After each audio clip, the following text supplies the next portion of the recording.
pasta 14, 4. Primeiros labores apostólicos. Transformado em rude operário, Saulo de Tarso apresentava notável diferença fisionômica. Acentuara-se-lhe a feição de asceta. Os olhos, contudo, denunciando o homem ponderado e resoluto, revelavam igualmente uma paz profunda e indefinível. Compreendendo que a situação não lhe permitia idealizar grandes projetos de trabalho, contentava-se em fazer o que fosse possível. Sentia prazer em testemunhar a mudança de conduta aos antigos camaradas de triunfo por ocasião das festividades tarcenses. Orgulhava-se quase de viver do modesto rendimento do seu árduo labor. Vezes várias, ele próprio atravessava as praças mais frequentadas carregando pesados fardos de pelo caprino. Os conterrâneos admiravam a atitude humilde que era agora o seu traço dominante.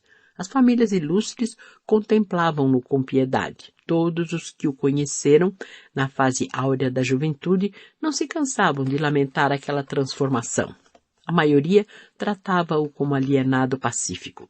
Por isso, nunca faltavam encomendas ao tecelão das proximidades do Tauro. A simpatia dos seus concidadãos, que jamais lhe compreenderiam integralmente as ideias novas, tinha a virtude de amplificar seu esforço, aumentando-lhe os parcos recursos. Ele, por sua vez, vivia tranquilo e satisfeito. O programa de Abigail constituía a permanente mensagem ao seu coração. Levantava-se todos os dias, procurando amar a tudo e a todos. Para prosseguir nos caminhos retos, trabalhava ativamente. Se lhe chegavam desejos ansiosos, inquietações para intensificar suas atividades fora do tempo apropriado, bastava esperar. Se alguém deles se compadecia, se outros o apelidavam de louco, desertor ou fantasista, procurava esquecer a incompreensão alheia com o perdão sincero, refletindo nas vezes muitas que também ele ofendera os outros por ignorância.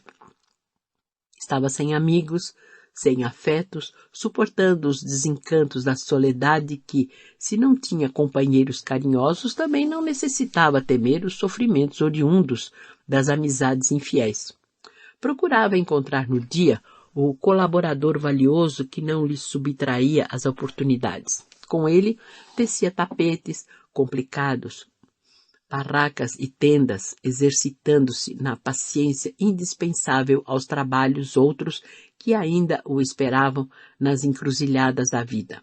A noite era a bênção do espírito. A existência corria sem outros pormenores de maior importância, quando um dia foi surpreendido com a visita inesperada de Barnabé. O ex-levita de Chipre encontrava-se em Antioquia a braços com sérias responsabilidades. A igreja ali fundada reclamava a cooperação de servos inteligentes. Inúmeras dificuldades espirituais a serem resolvidas, intensos serviços a fazer. A instituição fora iniciada por discípulos de Jerusalém sob os alvitres generosos de Simão Pedro.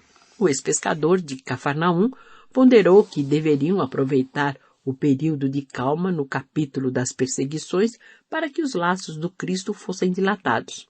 Antioquia era dos maiores centros operários. Não faltavam contribuintes para o custeio das obras, porque o empreendimento grandioso tivera repercussão nos ambientes de trabalho mais humildes. Entretanto, escasseavam os legítimos trabalhadores do pensamento. Ainda aí, entrou a compreensão de Pedro para que não faltasse ao tecelão de Tarso o ensejo devido. Observando as dificuldades, depois de indicar Barnabé para a direção do núcleo do caminho, aconselhou-o a procurar o convertido de Damasco a fim de que sua capacidade alcançasse um campo novo de exercício espiritual. Saulo recebeu o amigo com imensa alegria.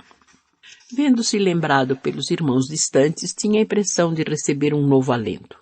O companheiro expôs o elevado plano da igreja que lhe reclamava o concurso fraterno, o desdobramento dos serviços, a colaboração constante de que poderiam dispor para a construção das obras de Jesus Cristo. Barnabé exaltou a dedicação dos homens humildes que cooperavam com ele. A instituição, todavia, reclamava irmãos dedicados que conhecessem profundamente a lei de Moisés e o evangelho do Mestre, a fim de não ser prejudicada a tarefa da iluminação intelectual. O ex-rabino edificou-se com a narração do outro e não teve dúvidas em atender ao apelo. Apenas apresentava uma condição, qual a de prosseguir no seu ofício de maneira a não ser pesado aos seus confrades de Antioquia. Inútil qualquer objeção de Barnabé nesse sentido. Pressuroso e prestativo, Saulo de Tarso em breve se instalava em Antioquia, onde passou a cooperar ativamente com os amigos do Evangelho. Durante largas horas do dia, consertava tapetes ou se entretinha no trabalho de tecelagem.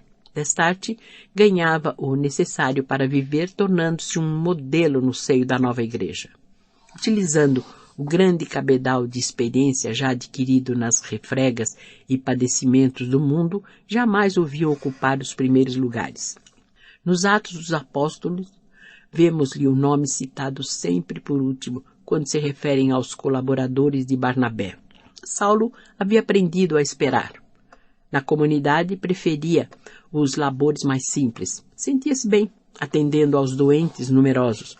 Recordava Simão Pedro e procurava cumprir os novos deveres na pauta da bondade despretensiosa, embora imprimindo em tudo o traço da sua sinceridade e franqueza quase áspera. A igreja não era rica, mas a boa vontade dos componentes parecia provê-la de graças abundantes. Antioquia, cidade cosmopolita, tornara-se um foco de grandes devassidões.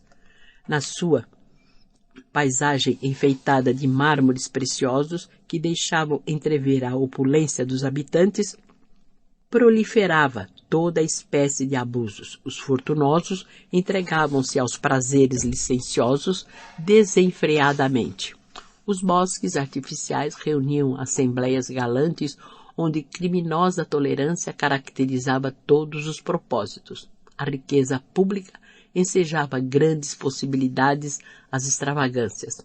A cidade estava cheia de mercadores que se guerreavam sem tréguas, de ambições inferiores e de dramas passionais. Mas diariamente à noite se reuniam na casa singela onde funcionava a célula do caminho, grandes grupos de pedreiros, de soldados paupérrimos, de lavradores pobres, ansiosos todos pela mensagem de um mundo melhor.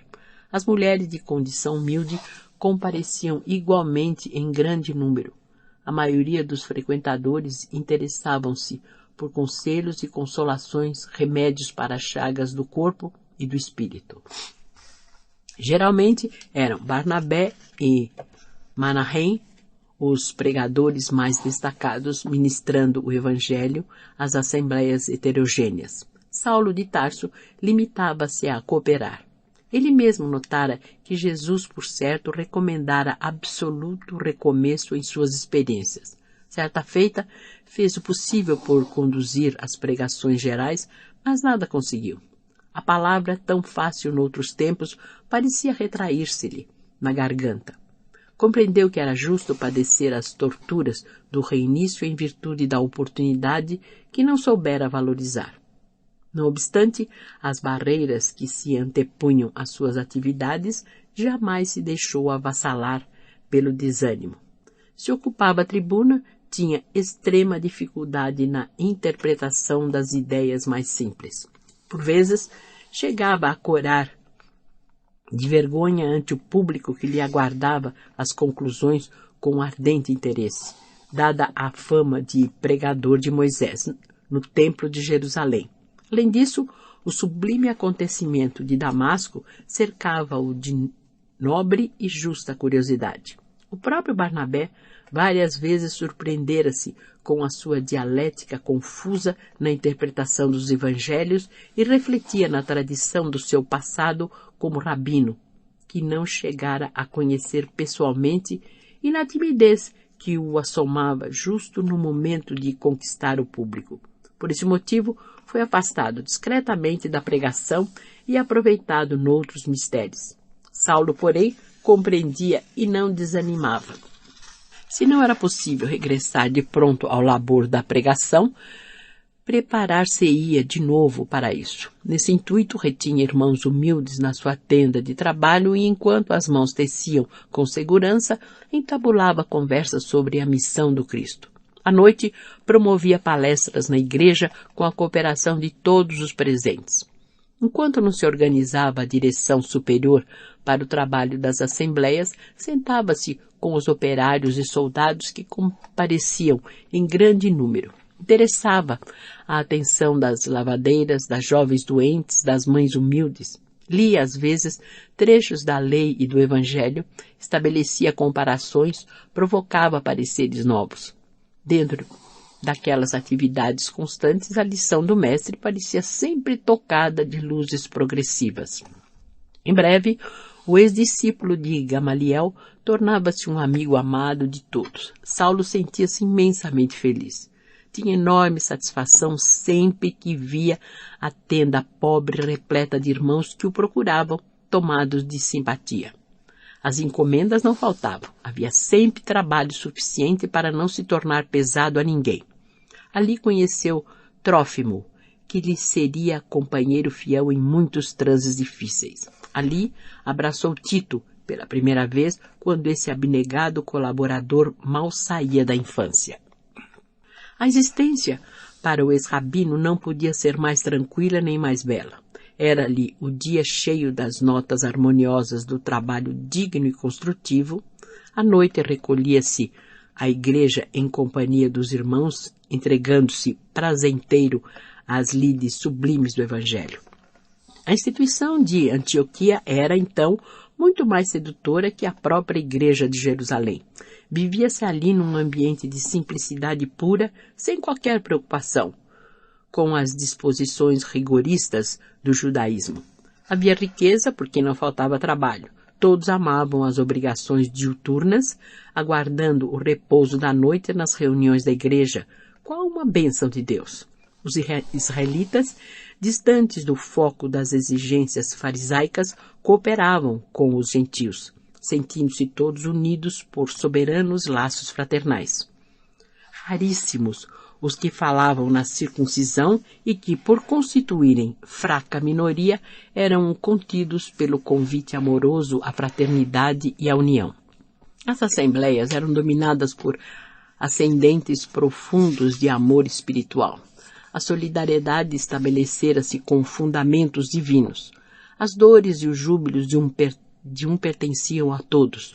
A união de pensamentos em torno de um só objetivo dava ensejo a formosas manifestações de espiritualidade. Em noites determinadas, havia fenômenos de vozes diretas. A instituição de Antioquia foi um dos raros centros apostólicos onde semelhantes manifestações chegaram a atingir culminância indefinível. A fraternidade reinante justificava essa concessão do céu. Nos dias de repouso, a pequena comunidade organizava estudos evangélicos no campo. A interpretação dos ensinos de Jesus era levada a efeito em algum recanto ameno e solitário da natureza, quase sempre às margens do Orontes. Saulo encontrara em tudo isso um mundo diferente. A permanência em Antioquia era interpretada como um auxílio de Deus. A confiança recíproca, os amigos dedicados à boa compreensão constituem alimento sagrado da alma. Procurava valer-se da oportunidade a fim de enriquecer o celeiro íntimo. A cidade estava repleta de paisagens morais menos dignas, mas o grupo humilde dos discípulos anônimos aumentava sempre em legítimos valores espirituais. A igreja tornou-se venerável por suas obras de caridade e pelos fenômenos de que se constituíra organismo central. Viajantes ilustres visitavam-la cheios de interesse. Os mais generosos faziam questão de lhe amparar os encargos de benemerência social. Foi aí que surgiu certa vez um médico muito jovem de nome Lucas. De passagem pela cidade, aproximou-se da igreja animado por sincero desejo de aprender algo de novo. Sua atenção fixou-se de modo especial naquele homem de aparência quase rude que fermentava as opiniões